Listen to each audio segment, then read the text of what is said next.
Welcome to BRK News. This is Sriya Verma.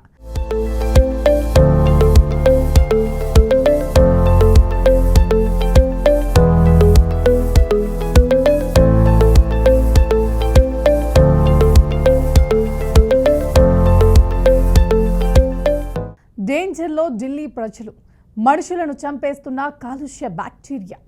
దేశ రాజధాని నగరం ఢిల్లీలో శీతాకాలంలో గాలి కాలుష్యం వేధిస్తుంది.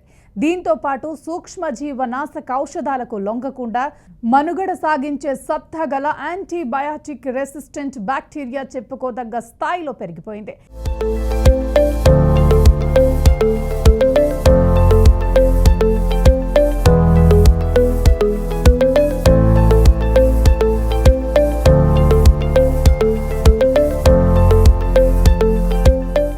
ఇక విషయంలోకి వెళ్తే దేశ రాజధాని ఢిల్లీలో రోజు రోజుకు కాలుష్యం పెరిగిపోతుంది.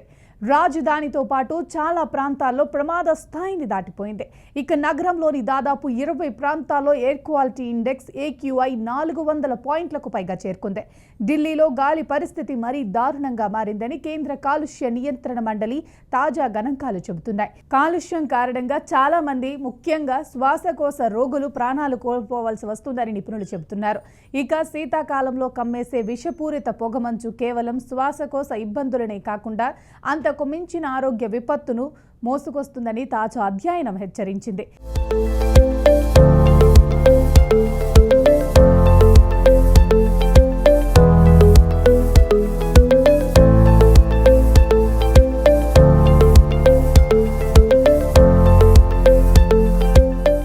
ఇంకాస్త వివరాల్లోకి వెళ్తే జవహర్లాల్ నెహ్రూ యూనివర్సిటీ JNU పరిశోధకులు నిర్వహించిన అధ్యయనంలో ఢిల్లీ గాలిలో యాంటీబయోటిక్స్ను సైతం ఎదిరించే సూపర్ బగ్స్ అంటే యాంటీబయోటిక్ రెసిస్టెంట్ బ్యాక్టీరియా ఉన్నట్లు తేలింది. నేచర్ సైంటిఫిక్ రిపోర్ట్స్ జనరల్లో ఈ వివరాలు వెల్లడయ్యాయి. దీంతో పాటు సూక్ష్మజీవనాశక ఔషధాలకు లొంగకుండా మనుగడ సాగించే సత్తా గల యాంటీబయాటిక్ రెసిస్టెంట్ బ్యాక్టీరియా చెప్పుకోదగ్గ స్థాయిలో పెరిగింది. ముఖ్యంగా స్టఫిలోకోక్సి అనే బ్యాక్టీరియా వృద్ధి చెందింది. జవహర్లాల్ నెహ్రూ విశ్వవిద్యాలయం పరిశోధకులు ఈ నగరంలోని వివిధ ప్రాంతాలు, మురికివాడల్లో అధ్యయనం చేసి ఈ వివరాలను వెల్లడించారు. పరిశోధకులు ఢిల్లీలోని రద్దీ మార్కెట్లు, మురికివాడలు, నివాస ప్రాంతాలు, మురుగునీటి శుద్ధి ప్లాంట్ల వద్ద గాలి నమూనాలను సేకరించారు.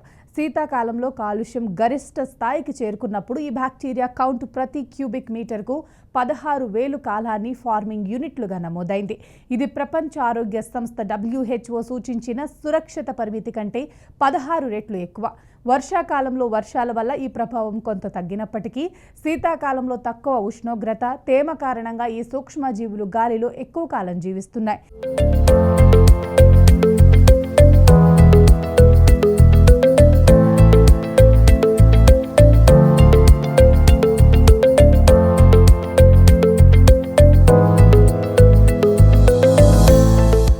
ఇక ముఖ్యంగా జవహర్లాల్ నెహ్రూ యూనివర్సిటీ పరిశోధకులు ఇంటి లోపల, వెలుపల గాలిలో ఉన్న బ్యాక్టీరియాను వీరు పరీక్షించారు. ప్రపంచ ఆరోగ్య సంస్థ WHO సిఫార్సు చేసిన పరిమితుల కన్నా ఎక్కువగా ఈ బ్యాక్టీరియా కనిపించింది. శీతాకాలంలో ఇది అత్యధికంగా ఉంది. ఒక ఔషధాన్ని నిరోధించి తట్టుకుని నిలిచే సామర్థ్యం 73% స్టఫిలోక్సిస్లో కనిపించింది. 1 కన్నా ఎక్కువ ఔషధాలను నిరోధించి మనుగడ సాగించే సామర్థ్యం 36% స్టఫిలోకోక్సి బ్యాక్టీరియాలో కనిపించింది. గాలిలోని పర్టిక్యులేట్ మ్యాటర్ ఈ బ్యాక్టీరియాకు వాహకంగా పనిచేస్తున్నదని, తద్వారా శ్వాస సంబంధిత ఇన్ఫెక్షన్ల ముప్పు పెరుగుతున్నదని ఈ అధ్యయనం తెలిపింది. ఇక ప్రపంచ వ్యాప్తంగా కాలుష్య మరణాలు ఎలా ఉన్నాయో ఒకసారి చూద్దాం రండి.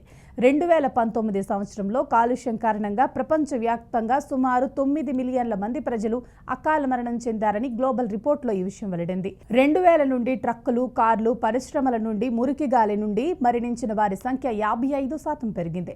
ప్రపంచంలో అత్యధిక జనాభా కలిగిన దేశాలైన చైనా, భారతదేశం కాలుష్యం కారణంగా అత్యధిక సంఖ్యలో మరణాలు సంభవిస్తున్నాయి. ప్రతి సంవత్సరం 2.4 మిలియన్ల నుండి 2.2 మిలియన్ల మరణాలు సంభవిస్తున్నాయి.